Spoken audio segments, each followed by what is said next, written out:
ngasi mayam da share tawjagaduriba health tips sigi topic asigi maming na mayam ana ayek yaudaba masum tinjang kaijang daba misak ama oihanbagi damak afaba chinjak oiba chinjak machal suna saba mathau tai habisigi topic ta mayam akhang ai singna share tawbirakpa si aina lokhocharakana mayam da muhana share tawjage mayam da haksel gi ona yamna kanagadaba topic ama oigani haina mayam khanjai haksang phaba ana ayek yaudaba masum tinjang kaijang daba misak ama oinabagi damak afaba machi oiba chinjak machal suna saba mathau tai miyoibagi punchi nongmagi mathau sinba hengalakpa maramna numit khudingi machi oiba chinjak machal suna saba haibasi tasengna aruba amani miyoi ayamba numit khudingi puk thana sariba ngaktani machal suna sabagi mahut achaba pot ama hanjin sabagi wadani haksang sokningai oiba mawongda kanadaba chinjak ka hena sasinbasu yauribani World Health Organization WHO gi report matungina malemda hauzik saba phangdana sara henduna siba migi masingdagi ka hena sasinduna siba masingna heli hairi maramaduna kanadaba chinjak hanjina ka hena sasinbagi mahut afaba machi oiba chinjak masal suna khajik sabana yamna hena phai matamamada angakpa phangna kinaramba tuberculosis malaria amadi diarrhea na singba mahik matai na thawonba laina ayamba ngasidi medical science na sokholakpagi matungina tapna lakshan mangamlakle khong hambagi laina diarrhea sandorakpada khul kaya laikai kaya gi miyoi sing paktaknana sikhi haiba matam amagi aki tujungba poklaba thawdok sing adu ngasigi mirolgi angang singna tabada nokningba wari oina thokle afaba makhalgi hidak kya puthorakpa maramna matam amada miyamna kinaramba laina kya tapna khudum sanba ngamlakle nakal amaromda diabetes hypertension amasum arthritis na singba miyoibagi punsi mahinga mari lainaba laina kayana landarakpadagi sahi nauriba sing yauna miyoi kayagi punsi khangu thakta lomkibagi thawdok toina thorakle hauzuki matamda miyoi khudimak mathau sinba maramna matam kaithoktuna haksang sajal tawba amasung masi oiba chinjak masal suna saba ngamnadre Thabak chatpa matamda gari tongduna chatpa thabak matamda su phamlaga thabak shuruba amasum yumda halaklaga sakpik thana sasilaga television mamangna ngahak phamlaga ware haiduna tumkiba haibasi ngasigi miyoi ayamana numit khudingi tawriba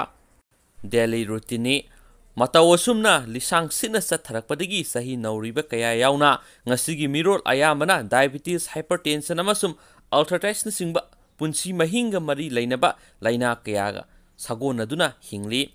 mahik matai na thokwanba anaba singdi afaba hidak ama saraga phakibi yai adubu punsi mahingna oihelakpa anaba singdi hidak na phanba ngamde control tawduna thamba khaktani punsi mahing hek semdoktriba phawba anaba sing asi ngakthokpa ngamloi akhang ai singi mot matungina afaba machi oiba chinjak masal suna saba sang naina haksang sajal tawba ningthina pothaba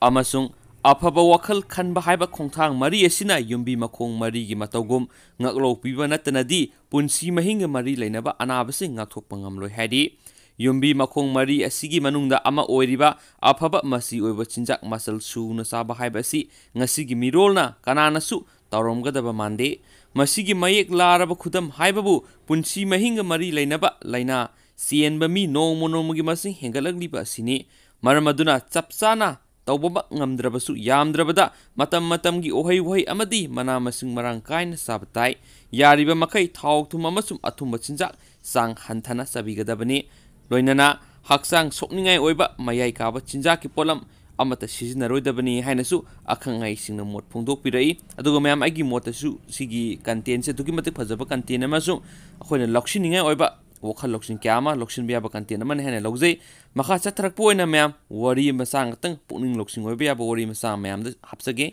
share tawjarake ngasi share tawjagaduriba pukning lokshin oiba yaraba wari masa asigi mamingna hinglingai da pithu haiba wari masa amani yamna pukning lokshin oiba yaraba khangjinbada duki matik kanaraba wari masa amane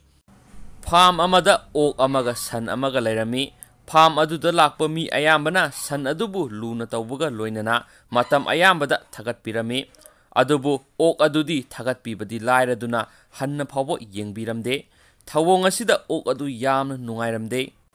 mahakna mahaki marup san aduda hairai mi singna nangbudi yamna luna tawi fazana ngangnabি adubu aibudi nongmata afaba wahai amata haibide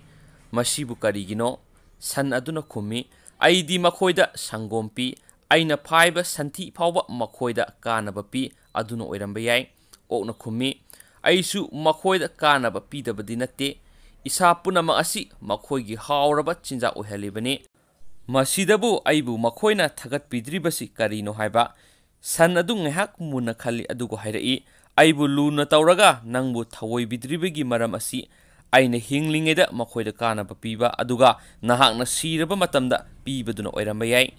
mi kharana makhoina taliba lanthum adu kharsa takthokutuna nungai thokpagi mahutta tungi natragana ahal oiraklaba matamgini haiduna tungsinduna thami adubu siba haibasidi tambangamba potnate ngasi sini pauktakte hayeng sini paujende hainaribane karigumba sirabadi makhoina likna tungsinjariba lanthum adugi kanaba makhoina phangjararoy asumna tungsinbagi mahutta hinglingeda leita lairabada mateng pangthokpagi nungaiba lawbuduna hena phai hinglingeda pithokpagi nungaiba mahau tangbiyu hainasu sigi wari ibiraglibisina share tawbirae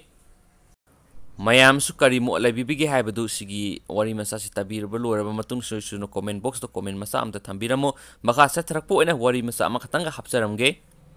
wari masa sigi mamingna angang na khanba achumba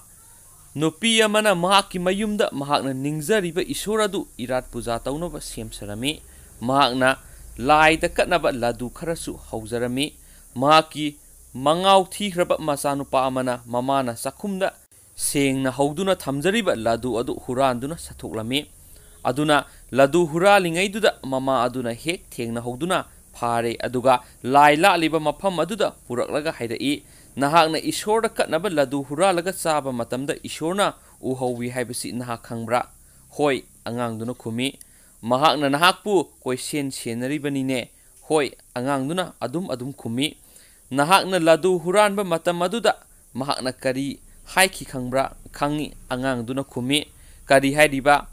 ishorna hai kana amata leite aikhoi ani khakta leibanina ladu ani lauraga chajau angangduna itap tapna khumlai wari sida angangdugi pakhumduda aikhoi haiphet nokninglamba yai adubu tasengna achumbadi aikhoi ishor udri masidi aikhoigi wakhalna sagatpani angangsingdi makhoina uba natraga tabadumaktada thajai makhoi masigi wangmada khakchatte makhoide hingchabagi wari libiba kihanba tawbinu haiba natraga taw haiba haibasi maram amagi damakta ishorgi maramda